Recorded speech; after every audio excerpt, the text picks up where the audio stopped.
ஸ்ரீ பகவானுவாச்ச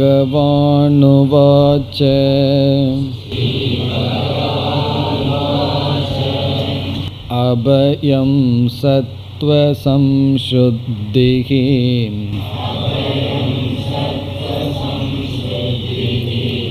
ஞானயோக வியவஸ்திதிஹ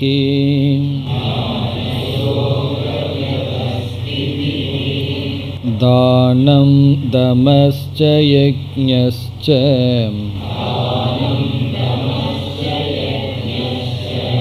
ஸ்வாத்யாயஸ்தப ஆர்ஜவம்.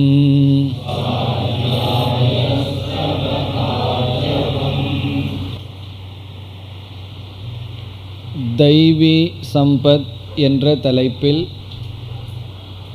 நம்மிடம் இருக்க வேண்டிய பண்புகளை பகவான் கூறுகின்றார். அதில் முதல் பண்பாக அபயம் என்பதை கூறினார். அதை பற்றி நாம் சென்ற வகுப்பில் விசாரம் செய்தோம். பயம் என்றால் என்ன என்பதை புரிந்து கொண்டால்தான் அபயம் என்பதை புரிந்து கொள்ள முடியும். ஆகவே பயத்தினுடைய சொரூபத்தை பார்த்தோம். பயத்தினுடைய முக்கியமான சொரூபம் இந்த உலகத்தில் இருக்கின்ற எல்லா பொருள்களிடத்திலும் பயம் கலந்தே இருக்கின்றது. நாம் செய்கின்ற செயல்கள் பயத்தின் விளைவாக வரலாம் அல்லது அன்பின் விளைவாக வரலாம். பயம் மரணத்தை குறித்ததாகவும் உடலுக்கு வருகின்ற கஷ்டத்தை குறித்ததாகவும் அறியாமையை குறித்ததாகவும் எல்லாம் இருக்கின்றது என்று பார்த்தோம். பிறகு சாஸ்திரம் எவ்வளவோ சாதனைகளை கூறுகின்றது. அந்த சாஸ்திரத்தில் இருக்கின்ற நம்பிக்கையின்மையினால் சாஸ்திரம் கூறுவதை பின்பற்றினால் நமக்கு இழப்பு வந்துவிடுமோ என்ற ஒரு பயமும் இருக்கின்றது. பொருள்களையெல்லாம் விட்டுவிடு, அபரிக்கிரகம், தேவையானதை சேர்த்து வைக்காதே என்று சொல்கின்றது. அதை பின்பற்ற பயம். இவ்விதத்தில் பயத்தினுடைய தன்மைகளையெல்லாம் பார்த்தோம். பிறகு பயத்தினுடைய இனியொரு பகுதியையும் பார்த்தோம். பயம் நமக்கு துக்கத்தை கொடுப்பதாக இருந்த போதிலும் நம்மை பாதுகாக்க பயமானது பயன்படுகின்றது. தர்ம விஷயத்தில் நமக்கு பயம் இருந்தால் அந்த பயம் நமக்கு தர்மத்தில் ஈடுபட துணையாக இருக்கும். மது முதலிய பொருள்களிடத்தில் நமக்கு பயம் இருந்தால் அதிலிருந்து நீங்கி வர அந்த பயம் நமக்கு உதவி செய்யும். தர்மத்திலும் பயம் வேண்டும். பயம் வேண்டும் என்றால் இந்த தர்மத்தை விட்டுவிட்டால் கேடு வந்து விடுமோ என்ற பயம் வேண்டும். அதர்மத்திலும் பயம் வேண்டும். இந்த அதர்மத்தை பின்பற்றினால் கேடு வந்து விடுமோ என்ற பயம் தேவை. இந்த பயம் நம்மை பாதுகாக்கும், நல்லது. ஆரம்ப காலத்தில் இறைவனை குறித்த பயம் இருந்தாலும் தவறில்லை. பிறகுதான் இறைவன் அபயஸ்வரூபம் என்று புரிந்து கொள்வோம். இவ்விதத்தில் ஆரம்பத்தில் நமக்கு இயற்கையாக கொடுக்கப்பட்ட பயம் முழுவதும் தவறல்ல. அந்த பயம் நமக்கு பாதுகாப்பையும் தரலாம் என்றும் பார்த்தோம். பிறகு அடுத்ததாக நாம் விசாரித்தது அபயத்தை அடைய, மனதில் இருக்கின்ற பயத்தை நீக்க என்ன உபாயத்தை மேற்கொள்ள வேண்டும், என்ன செய்தால் மனதில் இருக்கின்ற பயம் நீங்கும். அதில் நாம் 4 படிகளாக பார்த்தோம். முதலாக பார்த்தது வைராகியம். வைராகியம் நமக்கு வந்துவிட்டால் பயம் நம்மை விட்டு சென்று விடும். காரணம், எதில் நமக்கு பயம் இருக்கின்றது என்று பார்த்தால், எந்த பொருளிடத்தில் பற்று இருக்கின்றதோ அந்த பொருளிடத்தில்தான் நமக்கு பயம் இருக்கும். பற்றில்லாத பொருளை நிமித்தமாக வைத்து நமக்கு பயம் ஏற்படாது. ஒரு பொருள் மீது முற்றிலும் பற்றில்லை என்றால் அது அழிந்துவிடும் என்றெல்லாம் நமக்கு எண்ணத்தை உருவாக்கி பயம் நமக்குள் ஏற்படாது. இப்போ வைராகியம் நமக்கு வந்துவிட்டால் பயம் நமக்கு வராது. வைராகியம் முதல் சாதனை என்று பார்த்தோம். இனி அடுத்தது, எனக்கு வைராகியம் வரவில்லை, வைராகியம் என்பது மனப்பக்குவம். அந்த பற்றின்மை வரவில்லை என்றால் பயத்தை நீக்க என்ன செய்வது? அடுத்தபடியாக இறங்கி வந்தோம், அறிவை பயன்படுத்துதல், விவேகம். அதில் நம்ம பார்த்த கருத்து மிக முக்கியமான கருத்து ஒன்றை பார்த்தோம். அதாவது நமக்கு கஷ்டம் வந்துவிடும் என்று நாம் பயந்து கொண்டு இருக்கின்றோம். இங்கு எப்படிப்பட்ட விவேகம் என்றால், நம்மால் தாங்க முடிகின்ற அளவுதான் பகவானாலும் அல்லது இயற்கையாலும் நமக்கு கஷ்டத்தை கொடுக்க முடியும். தாங்க முடியாத அளவு யாரும் எந்த கஷ்டத்தையும் கொடுக்க முடியாது. இதை நாம் உணரும் பொழுது கஷ்டத்தை குறித்து நமக்கு பயம் ஏற்படாது. மரணம் நிச்சயமாக ஏற்படும் என்ற அறிவு வர வர நமக்கு ஏற்றுக்கொள்கின்ற மனநிலை நமக்கு வரும். இப்போ அறிவை பயன்படுத்தி பயத்தை நீக்க முயற்சி செய்தல் இரண்டாவதாக பார்த்தோம்.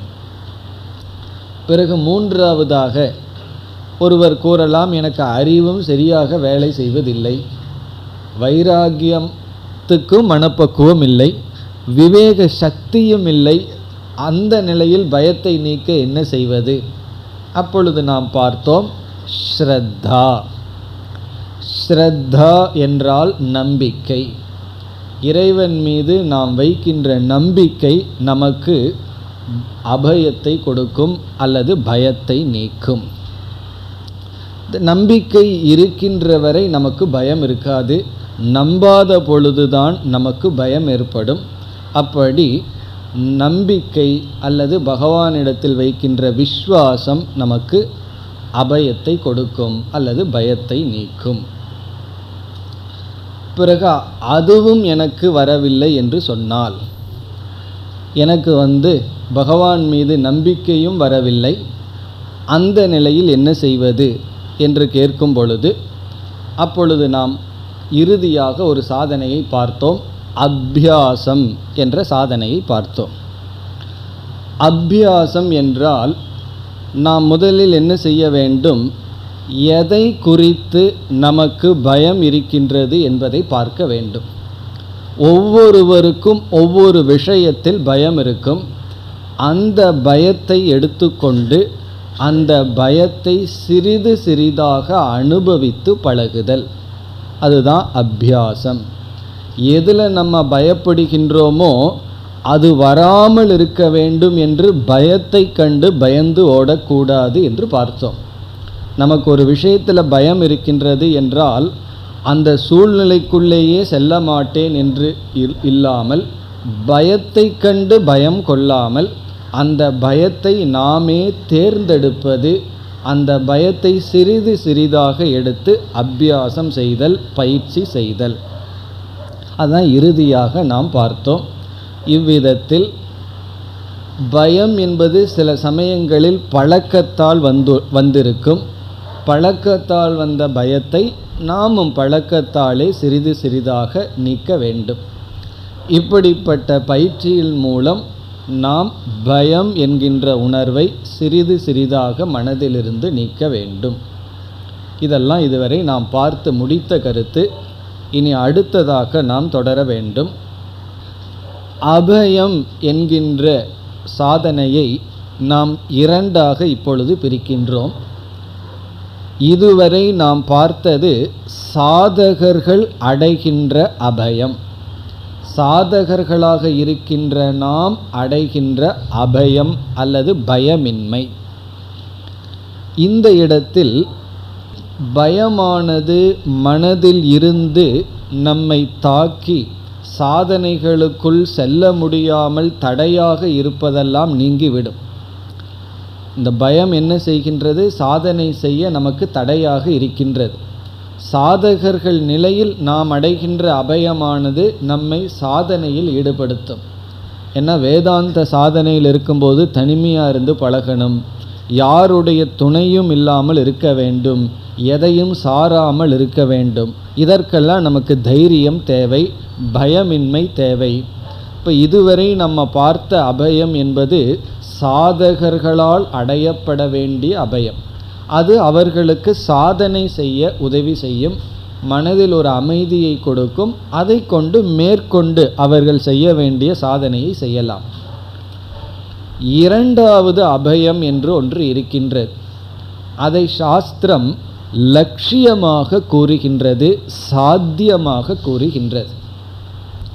இப்போ நம்ம பார்த்த அபயம்ங்கிறது சாதனா லெவலில் இருப்பது, சாதகர்களிடம் இருக்க வேண்டிய அபயம். இனி மோக்ஷத்தையே சாஸ்திரம் அபயம் என்று கூறும். பிருகதாரண்யக உபனிஷத்தில் அபயம் வை ஜனக பிராப்தோசி என்று யாக்ஞவல்யர் ஜனகருக்கு உபதேசத்தை செய்து, இந்த ஞானத்தினால் நீ பிரம்மத்தை அடைந்தாய் என்று சொல்லவில்லை. அபயம் வை பிராப்தக, நீ அபயத்தை அடைந்துள்ளாய். அந்த இடத்தில் பிரம்மன் இஸ் ஈக்குவல் டு அபயம். பிரம்மனும் அபயமும் ஒன்றாக சொல்லப்படுகின்றது. அபயத்தை அடைதலும் பிரம்மத்தை அடைதலும் ஒன்றாக சொல்லப்படுகிறது. அதாவது மோக்ஷம் என்பது அபயத்தை அடைதல், பயம் முழுமையாக நம்மை விட்டு நீங்குதல் தான் மோக்ஷம் என்றும் சாஸ்திரத்தில் சொல்லப்படுகின்றது. அது மோக்ஷ ரூபமான சாத்திய ரூபமான அபயம். இப்போ அபயத்தை நம்ம 2 ஸ்டேஜில் பிரிக்கிறோம். ஒரு ஸ்டேஜில் இதுவரைக்கும் நம்ம பார்த்த அபயம், இனி ஒன்று இறுதியான அபயம். அது எதனால் அடையப்படும் என்றால், என்னதான் ஒருவன் நாம் சொல்கின்ற சாதனைகளையெல்லாம் பின்பற்றி அபயத்தை அடைந்தாலும் அவர்களிடத்தில் பயத்தினுடைய விதை இருக்கத்தான் இருக்கும். வைராகியத்தினால முழுமையான மோக்ஷ ரூபமான அபயத்தை அடைய முடியாது. காரணம், உபனிஷத் பயத்திற்கு ஒரு லட்சணம் கூறுகின்றது, த்விதீயாத் வை பயம் பவதி. இருமையிலிருந்து தான் பயம் தோன்றுகின்றது. இதுவும் பிருகதாரண்யக உபனிஷத் வாக்கியம். இந்த பயம் யாருக்கு வந்தது என்றால், முதலில் தோன்றிய ஹிரண்ய கர்ப்பனுக்கே பயம் வந்து விட்டதாம். இருமையை நினைத்தவுடன் அவருக்கு பயம் வந்து விட்டது. இப்போ இருமையிலிருந்து பயம் வருகின்றது. ஆகவே பயத்தினுடைய மூல காரணம், பயத்துக்கு எத்தனையோ மேலோட்டமான காரணங்கள் இருக்கலாம். பொருள் இல்லைங்கிறது காரணமாக இருக்கலாம், அல்லது மற்றவன் என்னை தாக்க வருகின்றான்ங்கிறது காரணமாக இருக்கலாம், அல்லது கஷ்டம் வருமேங்கிறது காரணமாக தெரியலாம். ஆனால் மூல காரணம், எனக்கு வேறாக ஒன்றை நான் பார்த்தால் அந்த இருமைதான் பயத்திற்கு மூல காரணம். அதனால தான் அர்ஜுனன் 11வது அத்தியாயத்தில் விஸ்வரூபத்தை பார்க்கும் பொழுது அவன் யாரை பார்த்துள்ளான்? பகவானைத்தான் பார்த்துள்ளான். வேற யாரையாவது பார்த்திருந்தா பயம் வரலாம். பகவானையே பார்த்து அவன் ஏன் பயப்பட்டான் என்றால், அந்த இடத்தில் பகவானிடமிருந்து தன்னை பிரித்து விட்டான். தான் வேறு பகவான் வேறு என்று பிரித்தவுடன் அந்த பகவானிடம் மரண தத்துவத்தை எல்லாம் பார்க்கும் பொழுது இவன் தான் பிரித்து விட்டானே, அப்பொழுது பயம் தோன்றி விட்டது. இவ்விதத்தில் இருமையிலிருந்து தான் நமக்கு பயம் தோன்றுகின்றது. அதற்கு பிறகு ஒவ்வொருவரும் பயப்பட ஒவ்வொரு காரணம் இருக்கின்றது. பயத்திலிருந்து தெளிவானதற்கு பிறகு நமக்கே ஆச்சரியமாக இருக்கும், இதை கண்டா நான் பயந்து கொண்டு இருந்தேன்னு சொல்லி. பயத்தில் இருக்கிற வரைக்கும் அது பெரிய காரணமாக இருக்கும். அந்த பயம் நமக்கு நீங்கிவிட்டால் எந்த நிமித்தமாக பயப்பட்டு கொண்டிருந்தோமோ அது நமக்கு ஆச்சரியமாக இருக்கும். இதுவா எனக்கு பயத்தை கொடுத்தது என்று.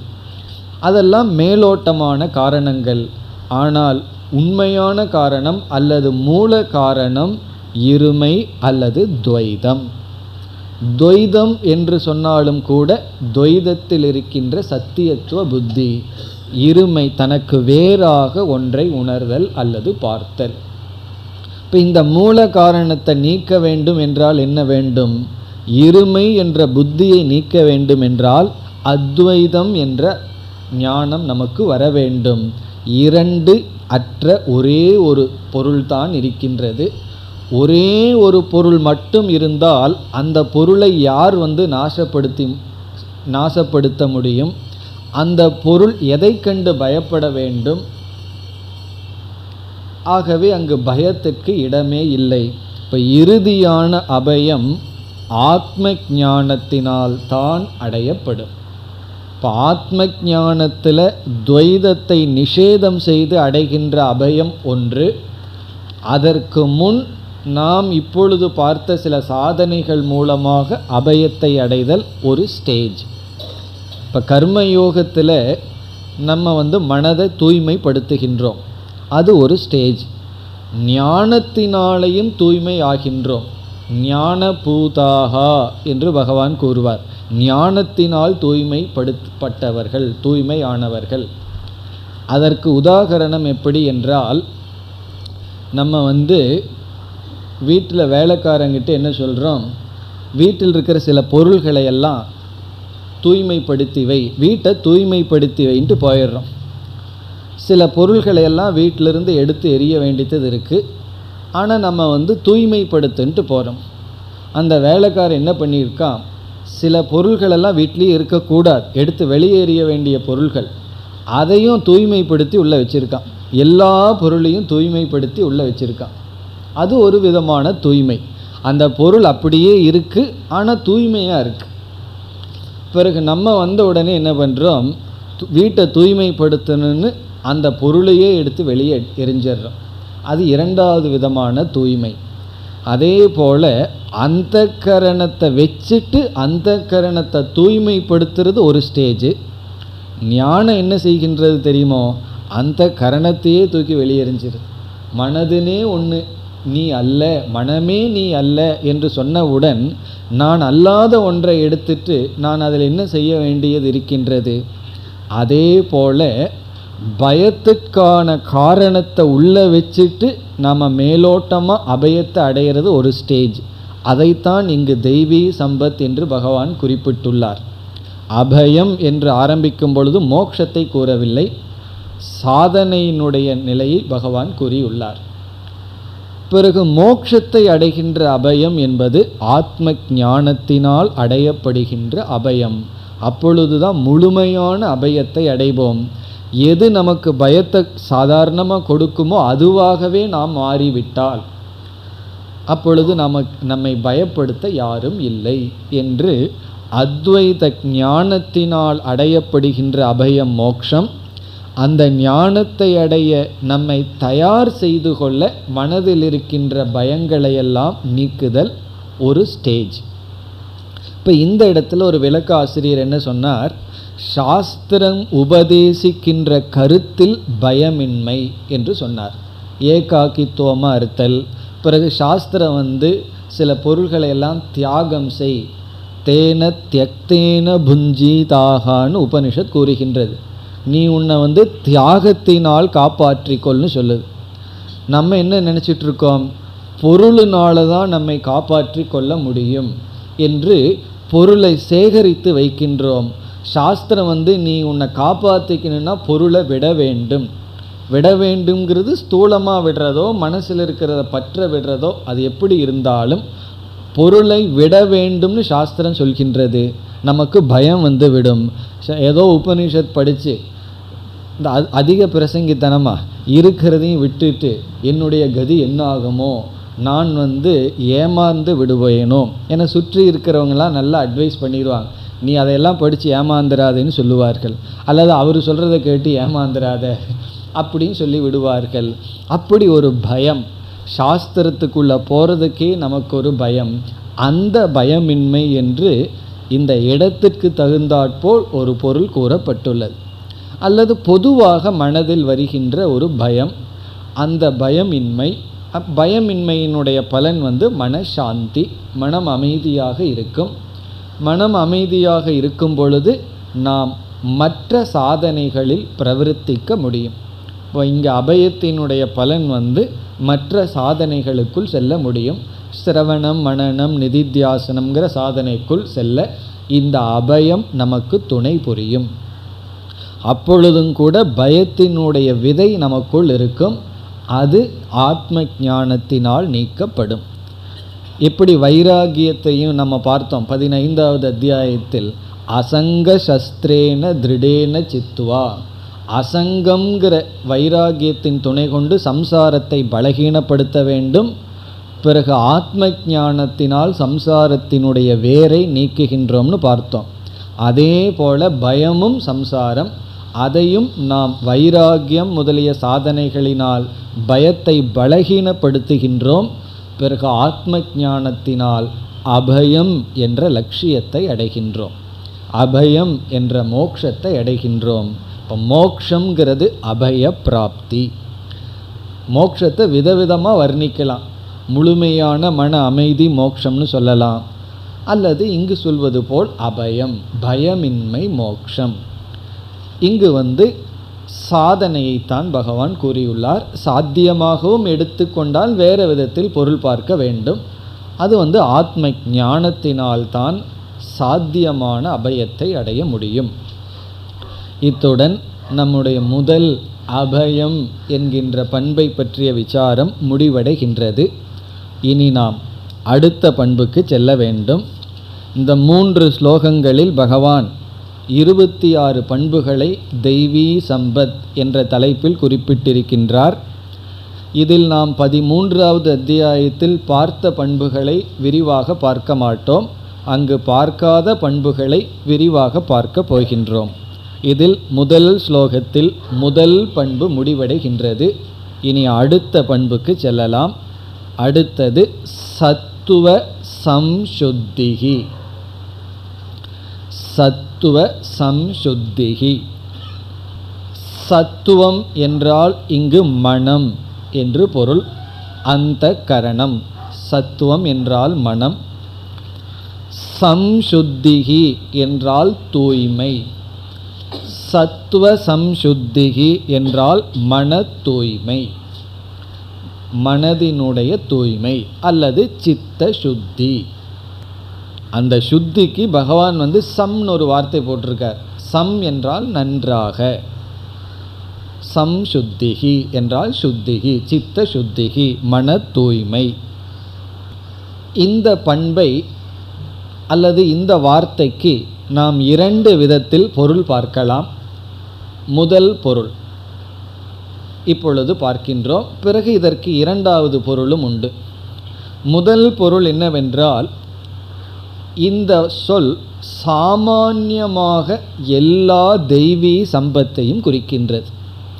சத்துவ சம்சுத்தி, மன தூய்மை என்றால் இங்கு எவைகளையெல்லாம் பகவான் தெய்வீ சம்பத், தெய்வீகமான குணங்கள் அல்லது சொத்துக்கள்னு சொல்லி வர்ணிக்கின்றாரோ அவைகளெல்லாம் மனதில் இருப்பதுதான் மன தூய்மை.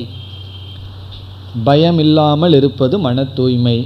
பிறகு அஹிம்சா, அஹிம்சையை பின்பற்றுதல், கர்வப்படாமல் இருத்தல், பொறாமைப்படாமல் இருத்தல், பிறகு அன்புடன் இருத்தல், கருணையுடன் இருத்தல், நேர்மையாக இருத்தல், வாய்மை, இப்படி என்னென்ன குணங்களெல்லாம் நம்மிடத்தில் இருக்க வேண்டும் என்று பகவான் கூறுகின்றாரோ, பிறகு எவைகளெல்லாம் இருக்கக்கூடாது, ஆசுர சம்பத் என்று சொல்லி நம்மிடமிருந்து செல்ல வேண்டும் சொல்கிறாரோ அது சென்றும் இருக்க வேண்டியது இருப்பதும் தான் சத்துவ சம்சுத்திகி என்ற சொல்லினுடைய முதல் பொருள்.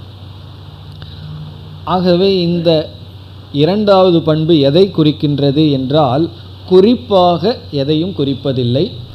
எல்லா நற்பண்புகளையும் நாம் வைத்திருந்தால் அந்த மனதிற்கு தூய்மையான மனம், சித்த சுத்தியை அடைந்த மனம் என்று பொருள்.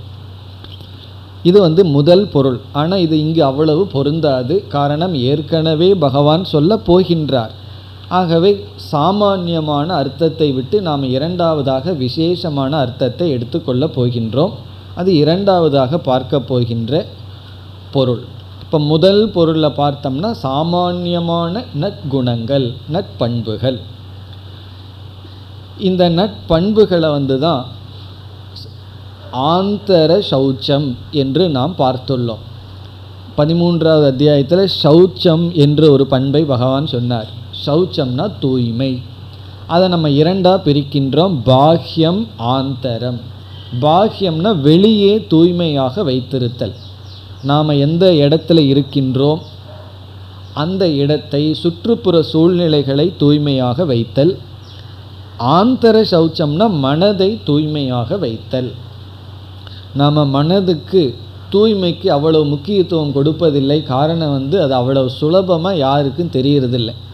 அதனால் வீட்டிலையே மற்றவங்களுக்கு தெரிகிற இடம்தான் சுத்தமாக இருக்கும். மற்றவங்களுக்கு தெரியாத இடத்துல போய் பார்க்கணும். எவ்வளவு சுத்தமாக இருக்குமோ அதுதான் அவங்களுடைய உண்மையான சுத்தத்தினுடைய ஸ்டாண்டர்டு ஸ்கேல். மற்றவங்களுக்கு தெரியல அப்படின்னா நம்ம அதுக்கு அவ்வளவு கவனம் கொடுப்பதில்லை, முயற்சி செய்வதில்லை, உழைப்பை கொடுப்பதில்லை. அப்படி நம்ம மனதை நம்ம ரகசியமாக வச்சுக்க முடிகிற மாதிரி பகவான் படைச்சிட்டதுனால அதுக்கு அவ்வளோ முக்கியத்துவம் கொடுப்பதில்லை. அப்படி இல்லாமல் மனதை தூய்மைப்படுத்துதல், நட்பண்புகளை வைத்திருத்தல். இதற்கு எப்படி நட்பண்புகளை எல்லாம் வளர்த்தி கொள்வது என்பதையெல்லாம் நம்ம ஏற்கனவே விசாரம் செய்துள்ளோம். இங்கு ஒரு சில உபாயங்களை ஞாபகப்படுத்தி கொள்ளலாம். மன தூய்மையை பொதுவாக அடைகிறதுக்கு என்ன செய்ய வேண்டும் என்றால், முதலில் எந்த அசுத்தம் இருக்கின்றது என்று பார்க்க வேண்டும். அதற்கு எதிரான பண்பை நாம் எடுத்துக்கொள்ள வேண்டும். இதைத்தான் பிரதிபக்ஷ பாவனா என்று சாஸ்திரம் அழைக்கின்றது. பிரதிபக்ஷ பாவனா என்றால் நம்மிடத்தில் என்ன பலகீனம் இருக்கின்றதுன்னு பார்க்கணும். அதற்கு எதிரான பண்பை எடுத்து நாம் வளர்த்தி கொள்ள வேண்டும். சிலருக்கு லோபம்ங்கிறது இயற்கையாக இருக்கும். அதை பகவான் அடுத்தது சொல்ல போகின்றார். அடுத்தது தானம்னு சொல்ல போகிறார். லோபம்னா யாருக்குமே ஷேர் பண்ணிக்கிற புத்தியே வராது. ரொம்ப கஷ்டம், யாருக்காவது கொடுக்கணும்னா வேதனையாகத்தான் கொடுக்க முடிகிற புத்தி இருந்தால் அந்த லோபத்திலிருந்து நிவர்த்தி அடைய தானம். இப்போ லோபத்துக்கு பிரதிபக்ஷம் தானம். சிலருக்கு பொறுமையே இருக்காது, அவர்களுக்கு பொறுமை, க்ஷமா. சிலர் யாராவது ஒரு தவறு செய்து விட்டால் பழி வாங்குறங்கிற எண்ணம் சிலருக்கு இயற்கையாக இருக்கும், அவர்களுக்கு க்ஷாந்தி, மன்னித்தல். சிலருக்கு கோபம் வந்துட்டே இருக்கும், அந்த கோபத்தை நீக்கிறதுக்கு சாந்தி. என்று என்னென்ன குணங்கள் நம்மிடத்தில் இருக்கக்கூடாதோ அது இருக்கின்றதோ அதற்கு எதிரான குணங்களை எடுத்து அதுவும் ஒவ்வொன்றாக எடுத்து கொள்ள வேண்டும். எல்லாத்தையும் சேர்த்து எடுத்துட்டோம்னா அதை நாம் வெல்ல முடியாது.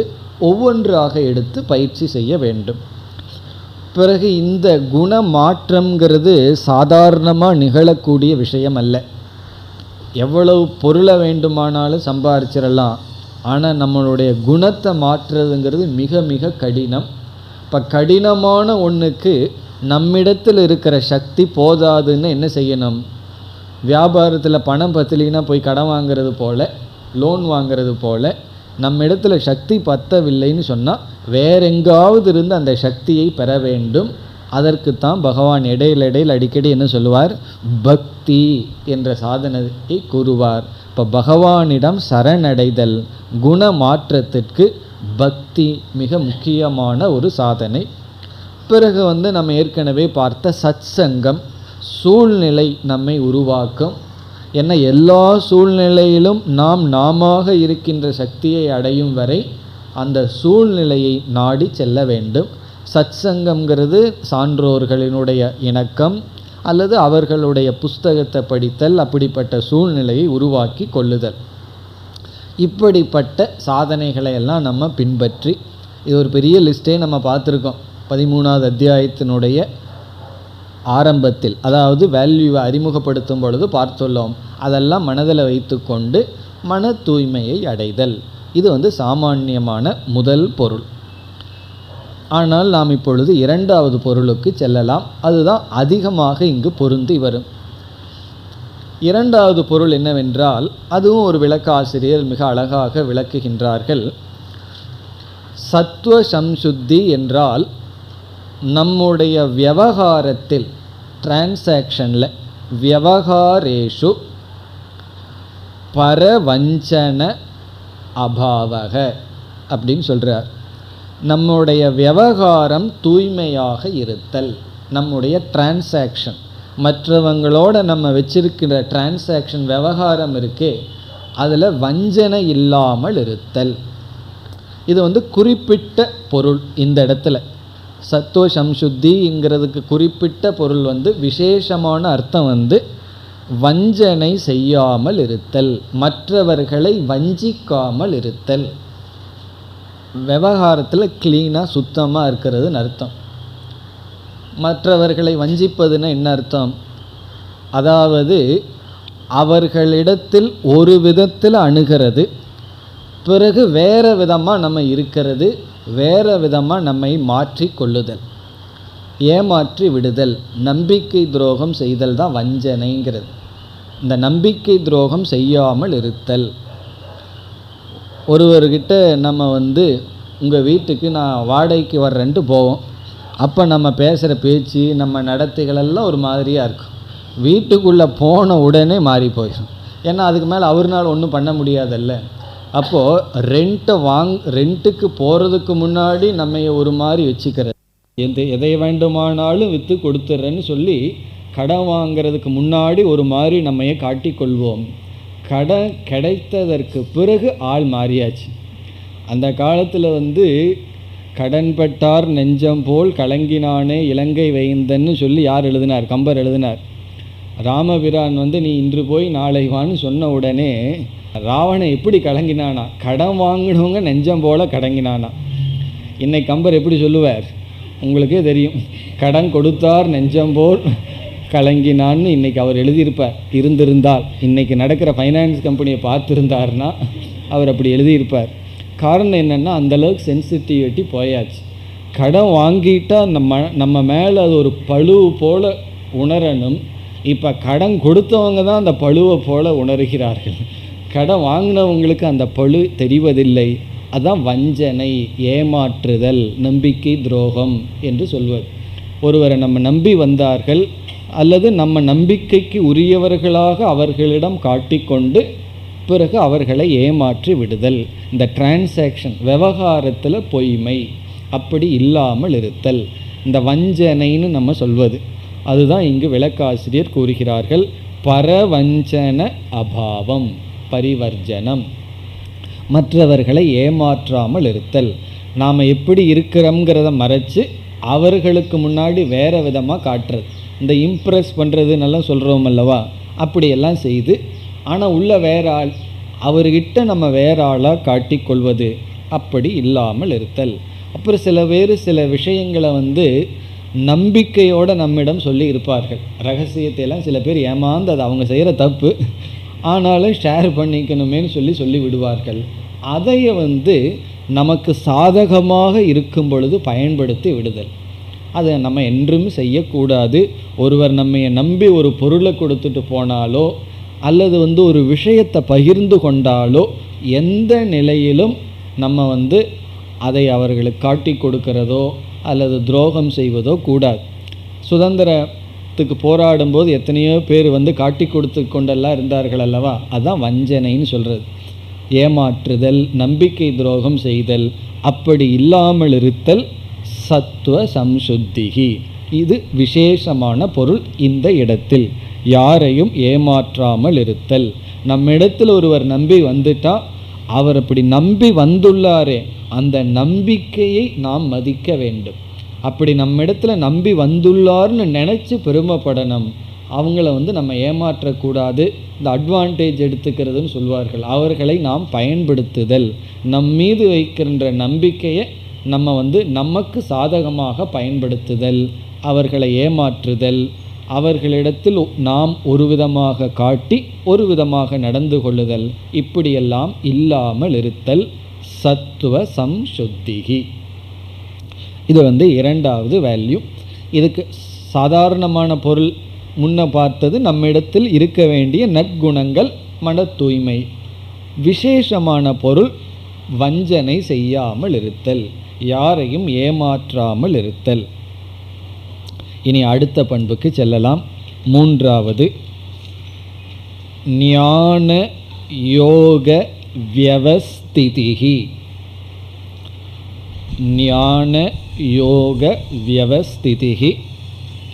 இந்த பண்பு நாம் ஏற்கனவே பார்த்தது தான். அத்தியாத்ம ஞான நித்தியத்துவம் என்று 13வது அத்தியாயத்தில் வந்த பண்புதான். அத்தியாத்ம ஞான நித்தியத்துவம். அதைத்தான் இங்கு பகவான் ஞான யோக வியவஸ்திதிஹி என்று சொல்கின்றார். இதனுடைய பொருள், இங்கு சங்கரர் ஞான யோகம் என்ற வார்த்தையை பொதுவாக ஒரே சொல்லாக எடுத்துக்கொள்வார்கள். ஆனால் இவர் ஞானம் யோகம் என்று தனித்தனியாக எடுத்துக்கொள்கின்றார் இந்த இடத்தில் மட்டும். அப்போ 2 சாதனை ஆகின்றது. ஞானம் என்று ஒன்று, யோகம் என்று பிரித்து விடுகின்றார். அப்புறம் வியவஸ்திதின்னு ஒன்று. அப்படி நமக்கு இங்கு 3 சொற்கள் ஆகின்றது. ஞானம் யோகம் வியவஸ்திதி. ஞான யோகம்னு சேர்த்தி கொள்ளவில்லை, பிரிச்சுட்டார். ஞானம்ங்கிறது தனியாக, யோகம்ங்கிறது தனியாக, வியவஸ்திதிங்கிறத தனியாக பிரித்துள்ளார். பிரித்து என்ன பொருள் கொடுக்கின்றார்? ஞானம் என்ற சொல்லுக்கு ஞானத்துக்கு காரணமான சிரவணம் மனனம். ஞானம்னா இங்கே ஆத்ம ஞானம். ஆத்ம ஞானத்திற்கு நேரடியான சாதனையான சிரவணம், பிறகு அதை தொடர்ந்து மனனம் என்கின்ற சாதனை.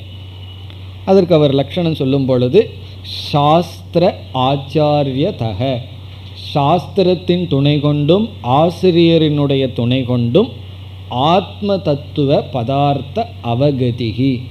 ஆத்ம தத்துவம்னா ஆத்மாவினுடைய தத்துவத்தை, அவகதிகினா புரிந்து கொள்ள மேற்கொள்கின்ற விசாரம், அதான் சிரவணம்.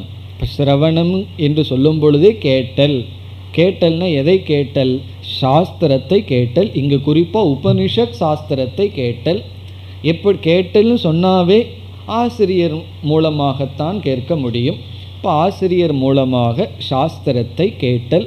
இப்போ உபனிஷத்தில் எத்தனையோ விஷயம் இருக்குது, அதுலேயும் எதில் நம் கவனமாக கேட்டல்? ஆத்ம தத்துவத்தை, திருஷ்ய விவேகத்தை நாம் செய்தல், அது சிரவணம், சாஸ்திரத்தை கேட்டல். பிறகு கேட்ட உடனே என்ன வரும்? சந்தேகம்ங்கிறது இயற்கையாக நமக்கு வரும். சந்தேகமே வரல அப்படின்னா 2 காரணம் இருக்கலாம். ஒன்று, கேட்காமையே இருந்தால், புரியாமையே இருந்தால் ஒரு சந்தேகம் வராது. அல்லது நல்லா புரிந்து இருக்கலாம். அவ்வளவு தூரம் கற்பூர புத்தி இருக்கிறவங்களுக்கு எதுக்கு சந்தேகம்? சொன்ன உடனே பற்றிக்கும். அந்தளவுக்கு உத்தம அதிகாரிகளாக இருந்து ஆசிரியரும் சாஸ்திரமும் நமக்கு என்ன உபதேசிக்குதோ கேட்ட உடனே சந்தேகம் வராமல் இருக்கலாம். அல்லது புரியாமையே இருந்தாலும் வராமல் இருக்கலாம். கண்டிப்பாக நம்ம 2 எக்ஸ்ட்ரீமில் இருக்க மாட்டோம். இடையில் இருக்கிற ஆட்கள் தான் அதிகம். ரொம்ப மக்குவாக யார் இருக்கிறது இல்லை, ரொம்ப புத்திசாலியாக இருக்கலாம், அது விதிவிலக்காக இருக்கும். சாதாரணமாக இருப்பவர்கள்லாம் இடையில் இருப்பார்கள். அதனால் சாஸ்திரம் மனனம் என்ற ஒரு சாதனையை கூறுகின்றது. இப்போ மனனம் என்றால் சந்தேகம் வந்தால் அந்த சந்தேகத்தை நீக்குதல். இப்போ சந்தேகத்தை நீக்கிறதுக்காக மனனம் என்ற சாதனை. அப்பொழுதுதான் ஞானம் என்ற சொல்லுக்கு அருகதையே கிடைக்கின்றது. அறிவுன்னு சொன்னால் அதில் சந்தேகம் இருக்கவும் கூடாது, சரியான அறிவாகவும் இருக்க வேண்டும். அப்படி ஞானம் என்றால் ஞானத்துக்கு நேரடியான சாதனையான சிரவணம் மனனம், அதை எடுத்துக்கொள்கின்றார். இனி யோகம் என்ற சொல்லுக்கு எதை எடுத்துக்கொள்வார்? நீங்களே சங்கராச்சாரியார் ஆயிரலாம். யோகம்ங்கிறதுக்கு மீது என்ன இருக்குது? சிரவணம் மனனத்துக்கு அப்புறம் என்ன இருக்குது?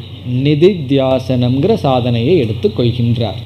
இப்போ யோகம் என்றால் நிதித்தியாசனம். நிதித்தியாசனம் என்றால் என்ன?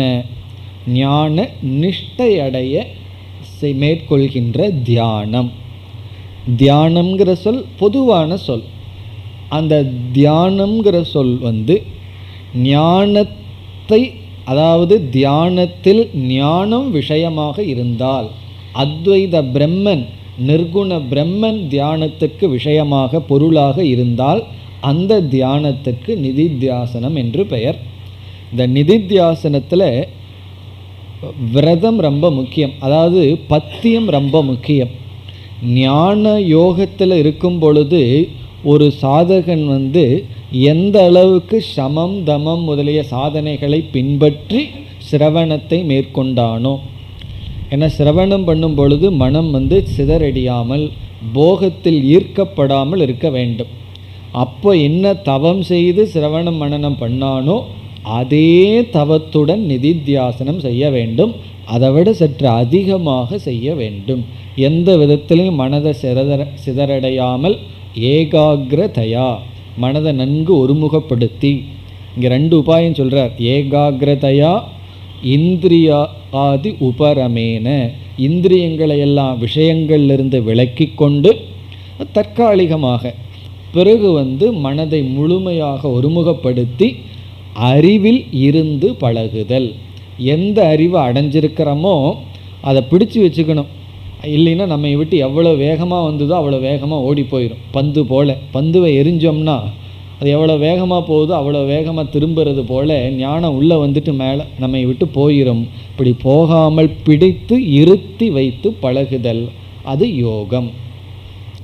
இனி வியவஸ்திதி என்றால் நிஷ்டா, தொடர்ச்சி. இந்த சாதனைகளை தொடர்தல். இப்போ ஞான யோகம் என்றால் சிரவணம், மனனம், நிதித்தியாசனம். வியவஸ்திதிங்கிற வார்த்தைக்கு பொருள் தொடர்ச்சி. இந்த சாதனைகளை சாத்தியத்தை அடையும் வரை தொடர்தல். நம்ம ஒரு சாதனையை செய்ய ஆரம்பிக்கின்றோம். பொதுவாக என்ன நடக்கும்னா, அந்த சாதனையை எது வரைக்கும் செய்யணும், அந்த சாதனையிலிருந்து முடிவாக என்ன லட்சியத்தை அடையணுமோ அது வரைக்கும் அந்த சாதனையை தொடரணும். ஆனால் நம்ம அப்படி தொடர்வதில்லை. ஆரம்பிக்கின்றோம், தொடர்ச்சி வருவதில்லை. கொஞ்ச நாள் அப்படியே விட்டு போகுது. ஆரம்பத்தில் இருக்கின்ற வேகம் வருவதில்லை. எல்லோருக்கும் ரொம்ப கஷ்டப்பட வேண்டியது இருக்குது. தொடர்வதில்லை. தொடர்ந்து அந்த சாத்தியத்தை அடையிற வரைக்கும் அந்த சாதனையை தொடர்றதே இல்லை. இடையில விட்டுடுறோம். அப்புறம் திடீர்னு யாராவது ஞாபகப்படுத்தணும், முன்னெல்லாம் கீதை கிளாஸுக்கு போயிட்டு இருந்தே என்ன ஆச்சுன்னு. ஆமாம் போயிட்டு இருந்தேனே, சரி மறுபடியும் போவோம் அப்படின்னு ஒரு ஃப்ரெண்டு கம்பெனி கிடச்சா மறுபடியும் தொடர்றது, ஒரு பிரேக், அப்புறம் மறுபடியும் தொடர்றது. இப்படி இந்த தொடர்ச்சியின்மைங்கிறது நம்ம இடத்துல இருக்கிற ஒரு பெரிய பலகீனம். எந்த சாதனையை மேற்கொண்டு சாத்தியத்தை அடையிற வரைக்கும் தொடர்றேன்னு தெரியுமோ? சாப்பாடு தான். பசிக்குதுன்னு வச்சுக்குவோமே, பசிங்கிற ஒரு நோயை நீக்கிறதுக்கு, கஷ்டத்தை நீக்கிறதுக்கு சாப்பிட்றதுங்கிற சாதனையை மேற்கொள்கிறோம். அதில் கண்டிப்பாக தொடர்ச்சியாக சாத்தியத்தை அடையிற வரைக்கும், சாத்தியத்துக்கு மேலே அடையிற வரைக்கும், வயிறு நிறையிற வரைக்கும் தான் சாப்பிடணும். சில பேர் தொண்டை வரைக்கும் நிற்குதுன்னு சொல்லுவார்கள் அல்லவா, அது வரைக்கும் தொடர்ந்துடுறோம். அங்கே தொடரக்கூடாது. எங்கே நிறுத்தணுமோ அங்கே நிறுத்தாமல், எங்கே தொடர்ச்சி இருக்கணுமோ அங்கே தொடர்ச்சி இருப்பதில்லை. இப்போ இங்கு சிரவணம், மனனம், நிதித்தியாசனம்ங்கிற சாதனையில் தொடர்ச்சின்னு பகவான் சொல்கிறார். அந்த தொடர்ச்சியை தான் இப்போ நம்ம பார்க்க போகிறோம். தொடர்வதற்கு என்ன செய்வது, அதுக்கு என்ன பதில் சொல்வது? ஏன்னா சில பேர் கேட்பார்கள், நான் உங்கள் கிளாஸுக்கு ரெகுலராக வர்றதுக்கு என்ன பண்ணணும்னா, நான் என்ன சொல்கிறது, நீங்கள் முயற்சி பண்ணி பாருங்கள், நீங்கள் வராமல் இருக்கிறதுக்கு நான் என்ன பண்ணுறதுன்னு கேட்டால் வேணால் சொல்லலாம். வர்றதுக்கு என்ன பண்ணுறதுன்னா நான் என்ன சொல்கிறது, வரணும், அவ்வளவுதான். இதுக்கு மேலே என்ன சொல்ல முடியும்? அப்படி தொடர்ச்சி கிளாஸ் மட்டுமல்ல, எந்த ஒரு சாதனையை எடுத்துக்கொண்டாலும் விரதம் இருக்குன்னு எடுத்துக்கொள்வார்கள், மௌன விரதம்னு ஆரம்பிப்பார்கள், அல்லது வாரத்தில் ஒரு நாள் விரதம்னு சொல்வார்கள். இப்படி எத்தனையோ சாதனைகள். அல்லது டெய்லி 1 மணி நேரம் உபனிஷத் படிக்கிறது, அல்லது கீதை பாராயணம் பண்ணுறது. இப்படியெல்லாம் விரதம் எடுத்துக்கொள்ளும்போது நல்ல உற்சாகமாக இருக்கும். ஆனால் என்ன ஆகுதுன்னா, தொடர்றது ரொம்ப கஷ்டமாக இருக்குது. கொஞ்ச நாளைக்கு மேலே பேட்ரி அப்படியே டவுன் ஆகிடுது. எப்படி சார்ஜ் பண்ணி அதில் தொடர்தல், அதை இப்பொழுது நாம் பார்க்கலாம். இப்போ இந்த சாதனை ஞான யோக வியவஸ்திதி என்றால் சிரவணம், மனனம், நிதித்தியாசனம் என்கின்ற ஞானத்துக்கான நேரடியான சாதனையில் தொடர்ந்திருத்தல். எதுவரைனா அந்த லட்சியத்தை அடையும் வரை. சிரவணம் மனனத்தை ஞானம் அடையும் வரை, நிதித்தியாசனத்தை ஞான நிஷ்டை அடையும் வரை. ஞானம் அடைஞ்சதுக்கப்புறம் சிரவண மனனம் ஓரளவுக்கு நம்ம விட்டு போயிடும். அதுக்கப்புறம் பண்ணுற சிரவணத்துக்கு சிரவணம்னே பேர் இல்லை, ஏதோ பண்ணுறோம் அவ்வளவுதான். ஞான நிஷ்டை அடைஞ்சதுக்கு பிறகு நிதித்தியாசனமெல்லாம் பண்ண வேண்டாமா அப்படின்னா பண்ண வேண்டாம் தான். அப்போ எப்படி வேணாலும் அதுக்கப்புறம் இருந்துக்கலாமான்னு சொன்னால், அதற்கு பிறகு நிதித்தியாசனம்ங்கிறதே நம்முடைய சுபாவமாகி விடும். கஷ்டமில்லாமல் அதை பண்ணுவோம். எது முன்ன ரொம்ப கஷ்டப்பட்டு பண்ணிகிட்டு இருந்தோமோ அதற்கு பிறகு அது சாதனையாக இருக்காது, சொரூபமாக இருக்கும். குழந்தை நடந்து பழகிறது ஒரு பெரிய சாதனை. விழுந்து விழுந்து விழுந்து விழுந்து நடந்து பழகு.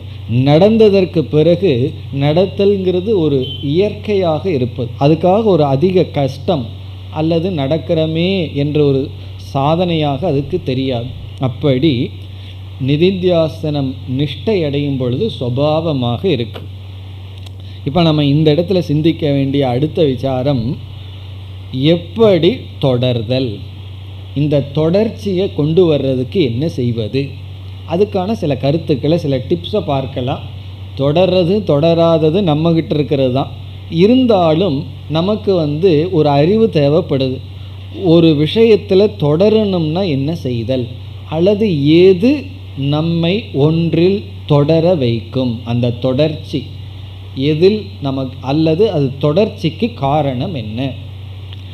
அதுக்கு சாஸ்திரத்தில் கொடுக்கின்ற பதில் முமுக்ஷுத்துவம் அல்லது தீவிர இச்சா. எந்த விஷயத்தில் நமக்கு ஆசையானது தீவிரமான நிலையை அடைந்து விட்டதோ அந்த விஷயத்தில் தொடர்வதற்கு நமக்கு எந்த கஷ்டமும் தெரியாது. தொடர்ச்சி தடைப்பட காரணம் நமக்கு அந்த இச்சையில் தீவிரத்துவம் இல்லை. நம்ம ஒரு சாதனையை தொடர ஆரம்பிக்கின்றோம்.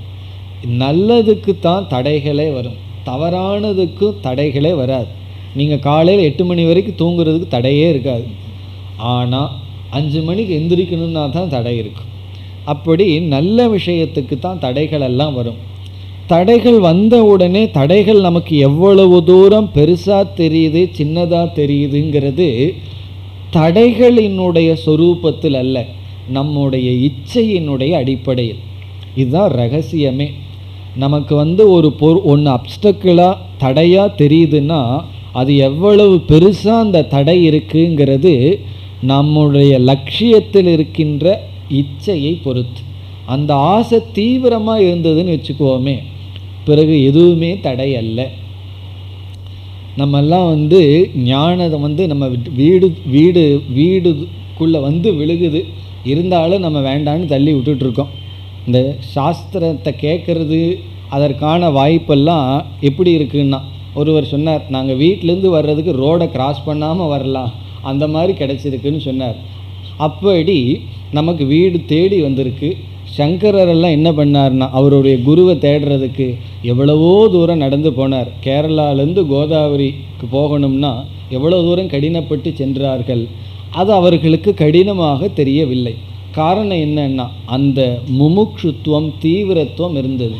முமுக்ஷுத்துவம் இல்லைன்னு வச்சுக்குவோமே, அடுத்த வீட்டில் கிளாஸ் இருந்தாலும் படியேறி போகணுமே, அடுத்த வீட்டுக்கு போகணுமேன்னு சொல்லி அதுவே பெரிய தடையாக தெரியும்.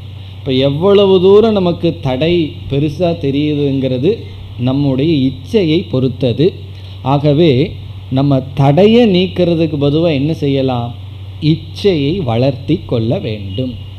நம்ம எதை தொடரணும்னு விரும்புகிறோமோ அதில் ஆசையை வளர்த்தி கொள்ள வேண்டும். ஆசையை வளர்த்த வளர்த்த பிறகு தடைகளெல்லாம், தடையை பற்றி நம்ம அதுக்கப்புறம் சிந்திக்கவே வேண்டாம். தடைன்னு சொல்லிகிட்டு இருக்கிறது அது தடையாக தெரியாது, அல்லது அதை சந்திக்கின்ற தைரியமும் வேகமும் நமக்கு விடும். இனி அடுத்த கேள்வி, தெரிஞ்சு போச்சு ஆசையை வளர்த்திக்கணும்னு. ஆசை வளர்ந்திருந்தால் தானே நம்ம தடையெல்லாம் நீக்கி போடலாம். ஆசையை வளர்த்துருக்கிறதுக்கு என்ன பண்ணுறது, அடுத்த கேள்வி வருகின்றது. முமுட்சுத்துவம் தீவிரமாக இருந்தால் சரி, ஆனால் ஆசையை வளர்த்தி கொள்ள என்ன செய்வது, அதற்கு பதில் இப்பொழுது பார்ப்போம். அப்படியே படிப்படியாக இறங்கி வர்றோம். ஆசையை நல்லா வளர்த்தி கொள்ளணும். முமுட்சுத்துவம் இருந்தால் தான் நாம் எந்த ஒரு சாதனையை எடுத்துக்கொண்டாலும் தொடர முடியும்னு பார்த்தோம். அது ஞான யோகம் மட்டுமல்ல, எந்த யோகத்தை எடுத்துக்கொண்டாலும், சாதாரண உடல் செய்கின்ற உடற்பயிற்சியை எடுத்துக்கொண்டாலும், சில பேர் வாக்கிங் போகிறேன்னு ஆரம்பித்து கொஞ்ச நாள் ஓடுவார்கள், அதுக்கப்புறம் அதை விட்டு விடுவார்கள், அதுக்கு ஒரு சோம்பேறித்தனம் வந்துடும். அப்படி எந்த ஒரு பயிற்சியை எடுத்துக்கொண்டாலும் தொடர வேண்டும் என்றால் தீவிரமான இச்சை வேண்டும். அந்த தீவிரமான இச்சையை எப்படி வளர்த்தி கொள்ளுதல், அதுக்கு சில உபாயமெல்லாம் இருக்குது. அதுக்கு என்னென்ன உபாயம் என்றால், ஒரு பொருளில் நமக்கு கொஞ்சம் ஆசை விட்டது என்றால் அந்த கொஞ்சம் ஆசையை யாராவது ஒரு தீ மூட்டி விடணும். தீயே இல்லாத இடத்துல எப்படி தீயை வளர்க்கிறதுனா, தீயே இல்லை, அங்கே போய் தீயை வளர்க்கறது எப்படின்னா ஒன்றும் பண்ண முடியாது. அந்த தீ மூட்டி விடுறது தான் ஏதோ நம்ம செய்த புண்ணியம். அது கொஞ்சம் தீ மாதிரி பிடிச்சிருக்கணும், அதுக்கு ஒன்றும் பண்ண முடியாது. கொஞ்சம் கேபிட்டலோடு தான் வந்தாகணும்னு சொல்கிற, கடனாக வர முடியாது, கொஞ்சம் புண்ணியத்தோடு வந்திருக்கணும். அதை எப்படி வளர்ப்பது? நம்ம டெலிவிஷனில் அட்வர்டைஸ்மெண்ட் பார்த்தோம்னா சில இந்த கூல்ட்ரிங்க்ஸ் எல்லாம் இருக்கும். அந்த சில கூல்ட்ரிங்க்ஸ் பிராண்டெல்லாம் எல்லாத்துக்கும் தெரியும். ஃபேண்டா, கொக்கோ கோலா யாருக்கு தெரியாது? எனக்கே தெரியுதுன்னா அப்புறம் உங்களுக்கெல்லாம் தெரியணுமில்ல. எல்லாத்துக்கும் அது தெரியும். ஆனாலும் நான் ஒருவர்கிட்ட ஒரு சந்தேகம் கேட்டேன், இப்படியெல்லாம் கூல்ட்ரிங்க்ஸ் இருக்கே, எதற்கு இதை சும்மா அட்வர்டைஸ் பண்ணிகிட்டே இருக்கா? அதான் எல்லாத்துக்கும் தெரியுமே. தெரியாத ப்ராடக்ட் தானே அட்வர்டைஸ் பண்ணணும். புதுசாக ஒரு ப்ராடக்ட் வருதுன்னா அதை வேணால் விளம்பரப்படுத்தலாம். ஆனால் அவர்கள் கோடிக்கணக்கில் தொடர்ந்து விளம்பரப்படுத்தி கொண்டே இருக்கிறார்கள். அதனுடைய தாற்பயம் என்னன்னு கேட்டேன். அது ஒரு பெரிய தத்துவமே எனக்கு உபதேசம் பண்ணார். அதுதான் இப்போ உங்களுக்கு உபதேசமாக வருது. என்ன சொன்னார், கொஞ்ச நாள் அட்வர்டைஸ்மெண்ட் கொடுக்கலின்னா மக்கள் மறந்து போயிடுவாங்களாம். அப்போது மக்கள் கண் முன்னாடி அந்த ப்ராடக்ட் தெரிஞ்சிட்டே இருக்கணுமா. என்னதான் அது அப்படி ஒரு ப்ராடக்ட் இருக்குன்னு தெரிஞ்சாலும் கூட அந்த ரிமைண்ட் பண்ணிகிட்டே இருக்கணுமா அவங்களுக்கு, இல்லைன்னா மறந்து விடுவார்களாம். அதனால தான் இது தொடர்ந்து விளம்பரப்படுத்துவது அந்த பொருளை அறிமுகப்படுத்த அல்ல, அந்த பொருளை மறக்காமல் இருக்கிறதுக்கான், ஸ்மிருதியில் வச்சுக்கிறதுக்கான், மனசுக்குள்ளே பதிய வச்சுட்டே இருக்கிறதா. இது என்னன்னா, அந்த பொருளை பற்றி நமக்கு தெரிஞ்சாச்சு, அந்த பொருளை மறந்துடாமல் இருக்கணுங்கிற ரிமைண்டர் தான் அட்வர்டைஸ்மெண்ட்டாக. அதே போல் நமக்கு வேதாந்தம்னு ஒன்று இருக்குது, இப்படி ஒரு சாதனை இருக்குது, இப்படி எல்லாம் செய்யலாம்ங்கிறது ஏற்கனவே எப்படியாவது தெரிஞ்சிருக்கணும். தெரிஞ்சதற்கு பிறகு அந்த தெரிஞ்சது நம்மை விட்டு மறந்து போகக்கூடாதல்லவா, அதற்கு விளம்பரம்தான் சத் சங்கம், இது போன்றதெல்லாம் ரிமைண்டர். அப்போ நம்ம என்ன பண்ணணும்னா, நம்மைய இப்படிப்பட்ட பாதையை ஞாபகப்படுத்துகின்ற சூழ்நிலையை நம்ம வச்சுக்கணும். இது நம்மளே நமக்கு கொடுக்குற ஒரு விளம்பரமாக வச்சுக்கணும். எப்படின்னா, அதற்கு தகுந்தவங்கிட்ட நம்ம இணக்கம் வச்சுருந்தா அதை தான் பேசுவார்கள். சம்பந்தமே இல்லாதவங்ககிட்ட போனோம்னா இதை பற்றி அவங்களும் பேச மாட்டாங்க, நம்மளும் பேச மாட்டார்கள். இந்த ட்ராக்கில் இருக்கிறவர்களிடத்தில் இருக்கிறது, அவர்களுடைய புஸ்தகத்தை படிக்கிறது, அவர்களுடைய ஃபோட்டோவை வச்சுக்கிறது, அப்படி ரிமைண்டர் அட்வர்டைஸ்மெண்ட்டு போல் இந்த ஒரு லட்சியம் இருக்குங்கிறத நம்ம ஞாபகப்படுத்த என்ன செய்யணுமோ அதை செய்யணும். இதை சமஸ்கிருதத்தில் சொல்லணும்னா சங்கல்பக என்று சொல்லப்படுகிறது. சங்கல்பத்திலிருந்து தான் ஆசை வருகின்றது. சங்கல்பா ஜாயதே காமக, சங்கல்பத்திலிருந்து ஆசை வருகின்றது. சங்கல்பம்னு சொன்னால் அதை மீண்டும் மீண்டும் நினைக்க அது ஆசையாக வரும். ஒரு பொருள் மீது தீவிரமான ஆசை எப்போ வரும்னா, அந்த பொருளையே மீண்டும் மீண்டும் சங்கல்பம் பண்ணத்தான் அது இச்சையாக தீவிரமாக வடிவெடுக்கும். அந்த சங்கல்பத்துக்கான சூழ்நிலையை நாம் உருவாக்க வேண்டும். சங்கல்பத்துக்கான சூழ்நிலை சத் சங்கம், புஸ்தகம், அதெல்லாம் நம்ம உருவாக்கி விட்டால் பிறகு அந்த எப்படியாவது என்ன பண்ணுனா அதன் மனசில் இருந்து போகாதோ, மீண்டும் மீண்டும் நினைக்க வாய்ப்பு இருக்குமோ, அப்படிப்பட்ட சூழ்நிலையை உருவாக்கி நம்ம என்ன செய்ய வேண்டும், சங்கல்பத்தை வளர்த்தி ஆசையாக்க வேண்டும். இப்போ இது ஒரு உபாயம். ஆசையை தீவிரமாக்க உபாயம் சங்கல்பம். அதற்கு தகுந்த சூழ்நிலையை உருவாக்கணும். அட்வர்டைஸ்மெண்ட்டில் என்ன பண்ணுறான், நம்ம ரிமைண்ட் பண்ணிகிட்டே இருக்கான், மறக்காமல் வச்சுருக்கான். அப்படி நம்ம மறக்காமல் வச்சுருக்கணும். அதுதான் சங்கல்பம் சொல்கிறது, மீண்டும் மீண்டும் நினைத்தல். பிறகு இனி ஒன்று, அதுவும் அட்வர்டைஸ்மெண்ட்டில் இருந்தே தான். அந்த அட்வர்டைஸ்மெண்ட்டில் என்ன பண்ணுவான், அந்த ப்ராடக்டினுடைய பெருமையை சொல்லிக்கொண்டே இருப்பார்கள். க்ளோரி, இந்த சோப்பை போடுங்க, வேறொரு சோப்பை பிராண்ட் இல்லாத சோப்பை காட்டி, இது துணி என்ன பண்ணாலும் அழுக்கு போகாது, கரை போகாது, அவன் எதை அட்வர்டைஸ் பண்ணுறானோ அதை காட்டி, அது ஒரே செகண்டில் கரை என்ன ஆகும், அப்படியே பளிச்சிடும், வெண்மை ஆயிருமா. அது என்னன்னா அந்த பொருளினுடைய பெருமை, க்ளோரி, அதை அவன் காட்டிகிட்டே இருப்பான். அதே போல் இந்த கூல்ட்ரிங்க்ஸை குடித்தா உடனே ஃப்ரெஷ், உடனே முகம் முழுவதும் அப்படி மலர்ச்சியாக ஒரு ஃப்ரெஷ்ஷாக ஒரு உணர்வு கிடைக்கும்.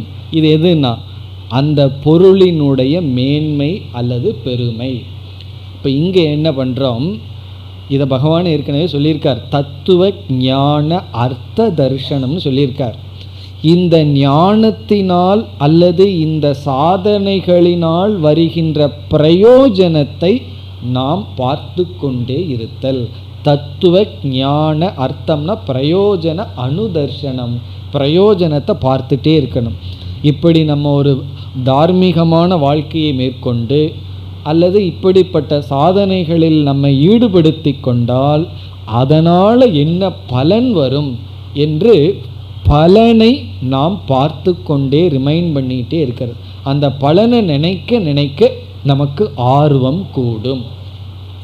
விளம்பரத்தில் அவங்க சொல்கிற பலனை மனசில் நம்ம எரியாமல் நினைக்க நினைக்க அந்த பொருள் மீது பற்று கூடுகின்றது.